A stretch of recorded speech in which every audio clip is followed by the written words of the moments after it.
शारदा सिन्हा, भरत शर्मा, मुन्ना सिंह, तमाम लोगन के, तो ओहू घड़ी अश्लील गाय कैले बहुत हिट रहे। आज के अश्लील गाय कम से कम हिट ना पापी रे भरत शर्मा से बहुत हम गवौली जौन कि पटना में पाजे बलम। अरे खोतवा लगौलू जाके सैया छुट्टी लेके आवत बाणन घर, आज टेलीफोन आई। बहुत बिगड़ल कोनो मर्द होके ओकरा कामर मेहरारू अगर मिल जाओ तो ओकर खुशनसीबी। हम ही सुरेश कुमार राय। आज ये पूरा बात भोजपुरी में हुई। कारण बा कि भोजपुरी के धरोहर अंतर्राष्ट्रीय कलाकार श्री गोपाल राय जी आज हमारा संगे बात करे खातिर मौजूद बानी। सबसे पहले गोपाल राय जी राउर बहुत बहुत स्वागत बा हमारा यूट्यूब चैनल पर। जी जी बहुत धन्यवाद। आपके चैनल देख रहल सारा दर्शक के ढेर सारा प्रणाम। बात शुरुआती दौर से ही कही जाए तो ज़्यादा अच्छा रही। सबसे पहले दर्शक लोग के रउआ बताई कि रउआ गीत गौनई में कब से बानी? अब गुनगुनाए तो जब होश संभलनी तबे शुरू कर देनी, लेकिन पहला बेर बचपन में पिताजी हमार कोल फील्ड में नौकरी करते रहे और गोद में बैठा के एगो गाना सिखौले, यशोमती मैया से बोले नंदलाला, राधा क्यों गोरी मैं क्यों काला। वही गीत गौली। फिर पिताजी आवस तो ट्रेन में जो किताब मिले सब भजन उजन के लेके आवस, ओकरा में से गौली हंसते हंसते राम बन को चल दिए। तब से ओका बाद स्कूल में गुरुजी लोग द्वारा, पंडित जी लोग द्वारा प्रोत्साहन मिले लागल। फिर स्कूल कॉलेज होते ये जिंदगी बन गई। ऐसा कुछ सोच ना रहे कि गवैया बने के बा। मैंने रउआ ये उम्मीद रहे कि रउआ इतना बड़ा नाम होई, इतना बड़ा शोहरत मिली, इतना लोग राउर दीवाना हो जाए। हम ये न सोची कि हम गायक बनब। हम तो शौकिया गाई, स्वांत सुखाए खाती गाई, खूब आनंद आवे अकेले में चिल्ला के गाई।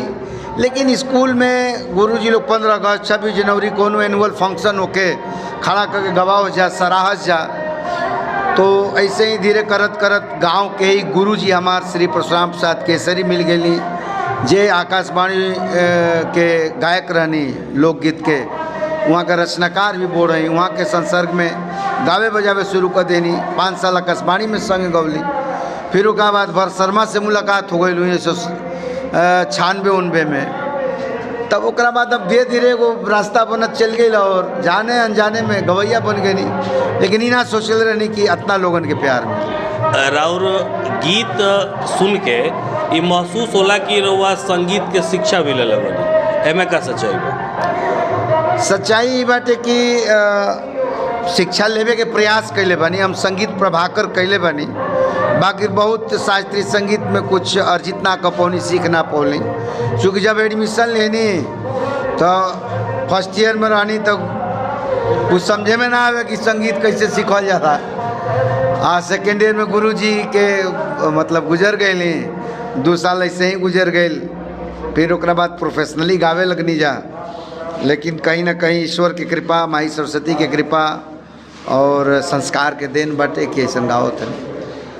एक सवाल बा, आज के जो दौर के भोजपुरी बा, रउआ लगभग हमरा समझ से 3 दशक से ज़्यादा हो गए एमे समय दिले। आज के भोजपुरी और 3 दशक पहले के भोजपुरी में का फर्क बा? 3 दशक पहले जौन भोजपुरी रहे आज फिर आवे लागल बा। जौन हम सोशल मीडिया पर देख रहल बनी, कुछ दिन बीच के गईल है जौन, ओकरा में कुछ अजीब टाइप के गीत संगीत प्रवेश कर गईल है, जौना पर आज भी हो हल्ला हो रहल बा।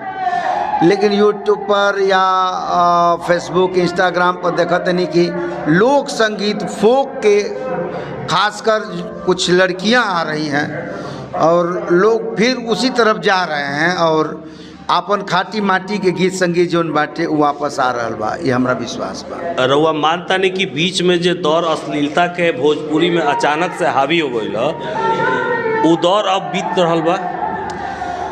वो दौर देखी, अच्छाई बात तो बुराई हमेशा बा, अच्छा बात तो बुरा रही, बुरा बात तो अच्छा रहबे करी।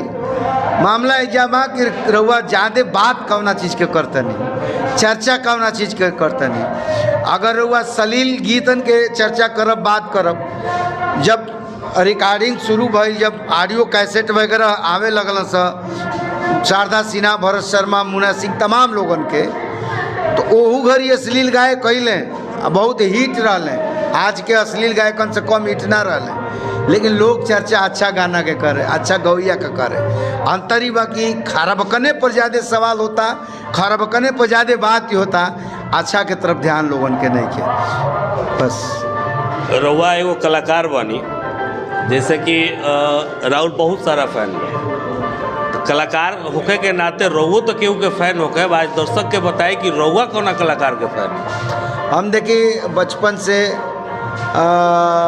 जब होश संभलनी या गावे शुरू कनी तब मोहम्मद खलील ए ग्रेड के कलाकार रहन गोरखपुर आकाशवाणी के, उनकरे के फॉलो हम नहीं कनी। जौन गौने कौना खोतवा में लुकैलू आयो बालम चिरई, फिर उ गौले कि हंसी हंसी बोले कुबोलिया पापी रे छलिया, एक अजब लहर रहे उनका गीत में, और कम्बिनेशन रहे भोलानाथ गहमरी जी के रचना के और मोहम्मद खलील के गावल रेडियो में गीत वगैरह, रामलीला में जे नर्तक रहे वो गावे, हम उनकरे फॉलो करनी और फैन भी रहे। रउआ चूँकि 90 के दशक के बात हम बता रहा बानी, 99 के आसपास हम रउआ के पहली बेर देखले रहनी मंच पर भरत शर्मा के कार्यक्रम में, तो एक मन में सवाल उठल हमनी के आज ले यह जानतनी या केहू जानेला कि राउर गुरु भरत शर्मा व्यास जी, में का सच्चाई बा? हमार गुरु श्री परशुराम प्रसाद केसरी हमें, जे बचपन में ही हमारा गाँव है, पहले ही बतौनी हम गाँव ही के बानी, और आकाशवाणी में वहाँ के लोकगीत गाई, रचना भी वहाँ करीला, और अपना गुरुदेव केसरी जी के लिखल गीत भरत शर्मा से बहुत हम गवौली, जो उनकी पटना में पाजे बलम जी आरा से उठला ली, मंगाई था छपरा से चुनरिया छिटवा ली, और रतिया में जब रजनीगंधा फुलाई, बसवरिया के पिछवा चांद आ गई कि तुहार याद आ गई, जब जब आवे याद करे जा कुकला, ये तमाम गीत हम अपना गुरु जी से बेपूछले भरत शर्मा से गवा दे ली। तो हमारा गुरु केसरी जी हवन, हाँ गुरु तुल्य भरत शर्मा हैं, उनके साथ रह के घूम के मैंने बहुत कुछ सीखा है। एक समय में राउर जौन बात और निर्गुण के गीत आवे आ काफ़ी हिट भइल, लोग काफ़ी पसंद करे। लोकगीत से हट के रउआ अचानक निर्गुण पर रहनी और निर्गुण राउर हिट हो गई, एकरा बारे में को सोचले नहीं कि निर्गुण के भी पसंद करे वाला लोग इतना बा? कहा बा कि हमने बचपन से ये सब गाई जा, और पहला कैसेट हमार भइल टी सीरीज में 1997 में, तो निर्गुण के ही रिकॉर्डिंग भइल, हमके ओढ़ावे चदरिया एल्बम के नाम रहे, लोकगीत डायल स्वर की।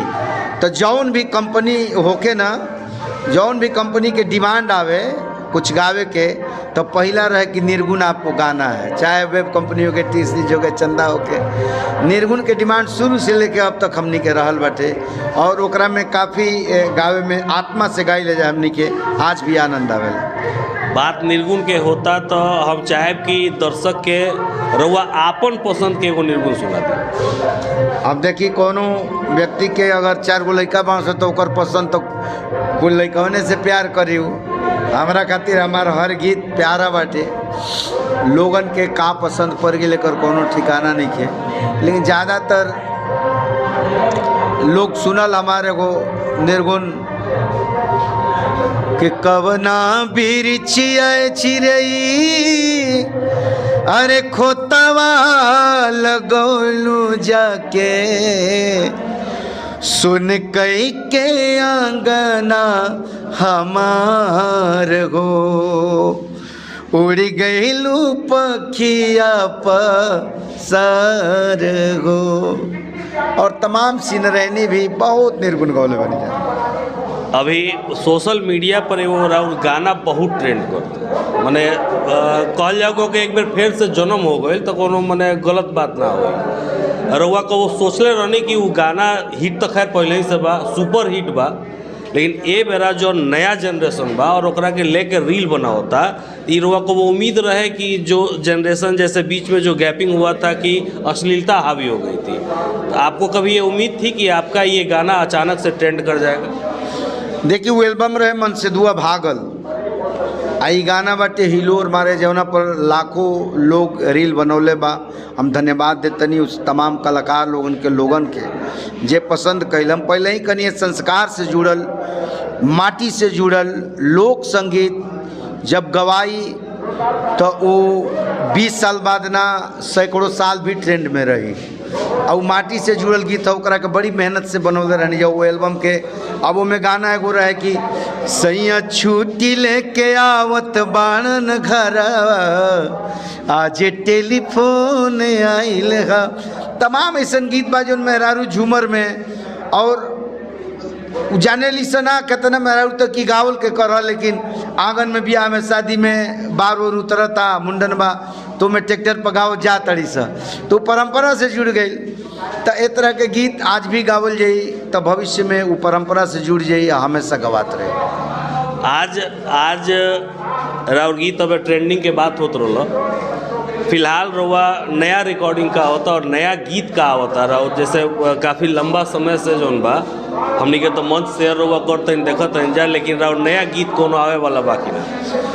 नया गीत हम कम से कम 2-4 गो निर्गुण कैले बानी, 3-4 गो लोकगीत एल्बम रिकॉर्ड बा, ओकर शूटिंग करे के बा, वो आ रहल बा। और हम बहुत जल्दी थोड़ा बम्बई जातनी, कुछ प्रयोगे ने में कल जला, वो मन से धुआ भागल प्रयोगे रहे हिलोर मारे, तो कुछ एगो मिजाज में चलता कि माटी के चीज़ गांव गवई के चीज़ के कुछ नयापन ओकरा में कुछ प्रयोग कल जाओ और पब्लिक के बहुत जल्दी सामने रखल जाओ। अच्छा, एगो सवाल बा कि गोपाल राय 30 साल से जैसे दिखते थे आज भी वैसे ही दिखते हैं, इसके पीछे का राज क्या है? ये आप लोगों का प्यार है और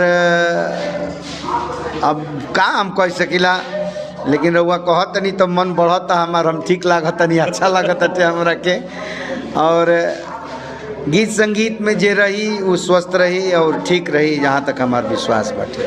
अच्छा, एगो पर्सनल सवाल रउआ से पूछे के मने अथी करतनी कि जैसे कलाकार रउआ बानी तो अक्सर मंच पे रउआ संग छोड़ो यार, नृत्यांगना से लेके बहुत सारी ये होता है, तो कभी ऐसा हुआ है कि आप अपने घर गए हों और पत्नी का सुनना पड़ा हो कि भाई फलाने कलाकार के साथ आप दिख रहे थे, या फैमिली का सपोर्ट आपको पूरी तरह से मिलता रहा? अब देखिए शुरू से पिताजी बताएं, और हमारे एक बड़े भाई थे हरिशंकर राय, स्वर्गीय हरिशंकर राय जो अब नहीं इस दुनिया में है, उनका सपोर्ट मुझे बहुत मिला है शुरू से ही। उनकी इच्छा थी कि ये गायक कलाकार बन जाए, चूँकि भारतीय जनता पार्टी की राजनीति करते थे, जिला मंत्री थे, प्रदेश कार्यकारिणी में रहे, एक्सीडेंट में गुजर गए वो, लेकिन मेरा सपोर्ट शुरू से, वो चाहे मुख्यमंत्री का कार्यक्रम हो, किसी बड़े नेता का कार्यक्रम हो, वो जबरियन लगवाते थे गोपाल गाएगा वहाँ, तो उनका सपोर्ट रहा।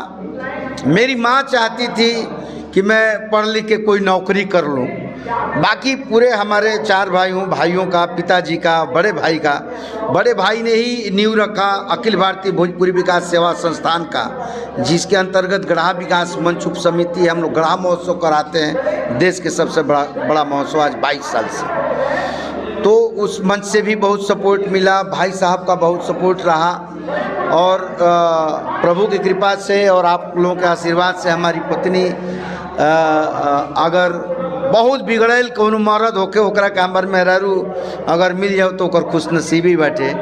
कोनो कलाकार के हमरा मेहरारू लेखा मेहरारू ना मिल सके, हम कोनो गलतियों कर देव तो भले कोना में जाके रो ली लेकिन शिकायत ना कर सके।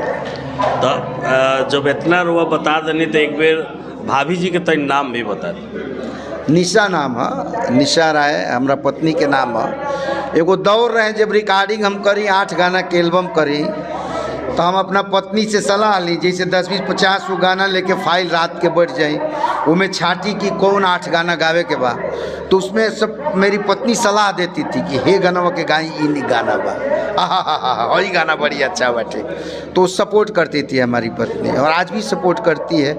और मैं सारी बात खुल के उसको बताता हूँ और निशा का बहुत मेरे जीवन में।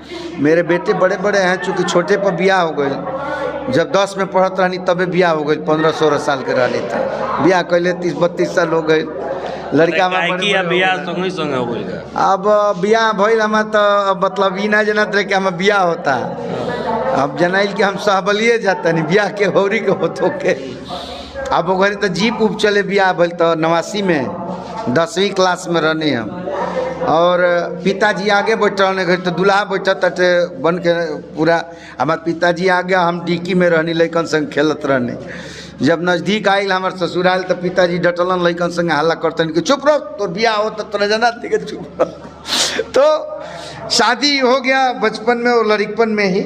लेकिन हमारे गुरुजी बड़ी सीरियस थे, केसरी जी, और बचपन में ही बड़ों के साथ बैठने उठने का, साहित्यकारों के साथ उठने बैठने का मौका मिला गुरुदेव की कृपा से। और छोटे पर सयान हो गए नहीं हम, बात समझी। छोटे ब्याह तो हो गए लेकिन मेचोरिटी छोटे पर आ गई। बीच में राउर एगो बयान भी आई रहे, बड़ा ओकर वायरल भई रहे, शायद रोआ ध्यान ना रहे लेकिन हमनी के ध्यान बा। बीच में ये पवन सिंह खेसारी के जो विवाद शुरू भइल, ओमें राउर एगो बयान आई रहे कि कितना लोग आइल आ कितना लोग हमारा सामने चल गए, लेकिन हम बानी ई विवाद ना होके के चाहिए। तो मने रउआ भोजपुरी के एक स्थापित कलाकार बनी, तो फिलहाल हम यह रउआ से पूछे के कोशिश करतनी कि अभी के जे दौर में लगातार विवाद चलता, कबो केहू के ऊपर पत्थर फेंक देता, कबो बयानबाजी होता, तो भोजपुरी के उससे नुकसान होता। ए पर रउआ का कहे? नहीं, लड़कपन बाटे। अगर कोनो विवाद होता तब विवाद ना होके कि चाहिए। कहाँ हमनी के शारदा सिन्हा, भरत शर्मा, मालिनी अवस्थी, मनोज तिवारी, विष्णु ओझा, मदन राय, गोपाल राय, तो सब गावते बाटे। कोनो विवाद नहीं, सपोर्ट हमेशा भइल बाटे। अब नया कलाकार, नया कुल जोशीला बाने, कुल आपस में कुल कह ले तने तो एगो सुनीला की दिमाग में बाटे कि अपना के प्रकाश में लिया हुआ खातिर भी ऐसा कल जरूरी बाटे, तो शायद ऐसा बात होके। लेकिन ये कुल ना होके के चाहिए, या ढेला ईंटा ना होके के चाहिए। कलाकार सम्मानित होला, लोग बड़ी प्यार करेला कलाकारन से। कलाकारन से आप सब प्यार करी, दुलार दें। चूँकि कलाकार एगो समाज के सिर्फ मनोरंजक व्यक्ति ना होला, बल्कि समाज के सुधारक भी होला।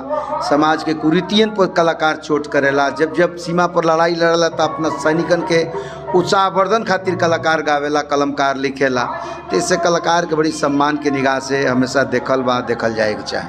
अब आखिरी सवाल रुआ से कि जब खाली समय में रुआ बैठल रहीले तो एगो कुछ न कुछ तो गुनगुनात हो के, चूँकि रुआ कला प्रेमी है और कलाकार भी है, तो आखिर का गुनगुनाइले खाली समय में?